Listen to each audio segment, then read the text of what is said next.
अस्सलामुअलैकुम वरहमतुल्लाहि वबरकातुहू। प्यारे बच्चों, इस्तकबाल है आपका हमारे यूट्यूब चैनल मौलाना आज़ाद स्कूल नांदुरा में। मैं इरशाद अहमद ज़फ़र अहमद हाज़िर हूँ आपकी खिदमत में एक नए वीडियो के साथ।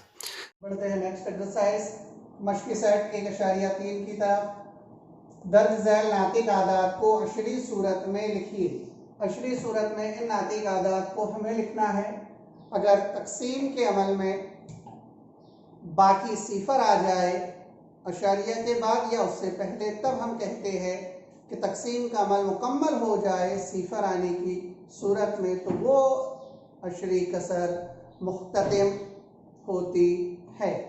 और जहाँ पर अशारिया के बाद तकसीम का अमल मुकम्मल ना हो बल्कि हिंसे रिपीट हो जाए या हिंसों का ग्रोह बार बार आ जाए, उसे हम कहते हैं गैर मुख्ततिम मुतवल्ली सूरत। तो पहला सवाल है 9/37। तो इस 9 को 37 से हमें तकसीम करना है। ये 9 छोटा है, 37 बड़ा है, तकसीम का अमल नहीं होगा, इसलिए पहले हम अशारिया लगा देंगे। तो ये अब हो जाएगा 90। अब इस अशारिया से पहले हमें सिफर लिखना होगा, क्योंकि सिफर अशारिया जो भी हमारा आंसर आएगा। अब 37 का पहाड़ा 90 आए तक पढ़ेंगे तो 37 दोनों होता है 74। 90 में से अगर हम 74 तफरीक करें तो 10 में से 4 तफरीक करेंगे, बचेगा 6। 8 है क्योंकि एक बाजू में दिए थे हमने, 8 में से 7 तफरीक करेंगे, बचेगा 1। अब इसके बाद हम उतारेंगे सिफर, हो जाता है 160।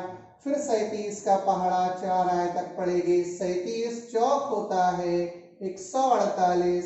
फिर 160 में से 148 तफरीक करेंगे, ये हो जाएगा 10 बाजू से लेंगे तो 10 में से 8 गया, बचेगा 2, ये हो गए 5। 5 में से 4 तफरीक करेंगे, बचेगा 1। 1 में से 1 तफरीक करेंगे, बचेगा सिफर। उतारेंगे सिफर क्योंकि 12 छोटा है, 37 बड़ा है। अब हो जाएगा 120। फिर 37 का पहाड़ा 3 आए तक, 37 तिया होता है 111। फिर तफरीक करेंगे, ये है 10 बाजू से एक लिए, 10 में से 1 तफरीक करेंगे, बचेगा 9। 1 में से 1 तफरीक करें, बचे सिफर। 1 में से 1 तफरीक करेंगे, बचेगा सिफर। फिर लिखेंगे सिफर, हो गए 90।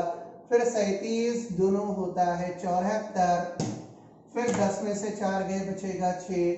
8 में से 7 गए, बचेगा 1। यहाँ से तकसीम का अमल दोबारा शुरू होता है, वही आंसर आएगा 2 4 3, 2 4 3, वो हमेशा चलते रहेगा। तो 9/37 इसको अगर हम अशरी सूरत में लिखे तो वो हो जाएगा सिफर अशारिया 2 4 3 और इसके ऊपर बार।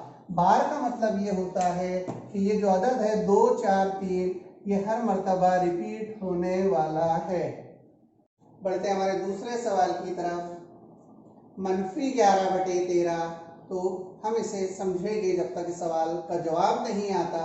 11/13, तो 11 को तकसीम करना है 13 से।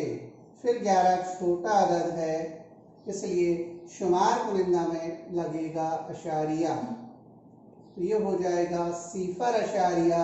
अब ये हो जाएगी 110। तो 13 होता है 104। 104 में से 110 हम तफरीक करेंगे, तो ये 10 में से 4 तफरीक करेंगे, बचेगा 6। फिर सिफर उतारेंगे, हो गए 60। फिर 13 चौक होता है 52। 60 में से अगर हम 52 तफरीक करें तो बचेगा 8। फिर उतारेंगे सिफर, हो गए 80। फिर 13 छके होता है 78। 80 में से अगर हम 78 तफरीक कर दें तो बचेगा 2। फिर सिफर लिखेंगे, हो गए 20। फिर 13 एका होता है 13। 20 में से 13 अगर हम तफरीक कर दें तो बचेगा 7। फिर उतारेंगे सिफर, हो जाते हैं 70। फिर 13 पंजे होता है 65। फिर बचेगा 5। फिर उतारेंगे सिफर, हो गए 50। फिर 13 तिया होगा 39। फिर 39, 50 में से अगर हम 39 तफरीक कर दें तो बचेगा 11। उतारेंगे, सिफर हो गया 110, फिर यही कसर मकसूम हमें हासिल हो गया 110, फिर यही प्रोसेस चलता रहेगा तो हमारी तकसीम कभी मुकम्मल नहीं होगी, यही जवाब आता रहेगा।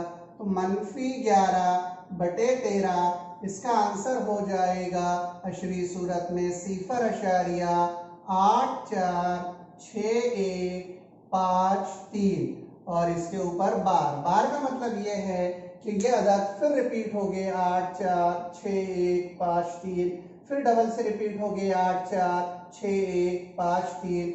हमारा सवाल मनफी में था, इसलिए हमारे जवाब से पहले भी मनफी की अलामत लगेगी।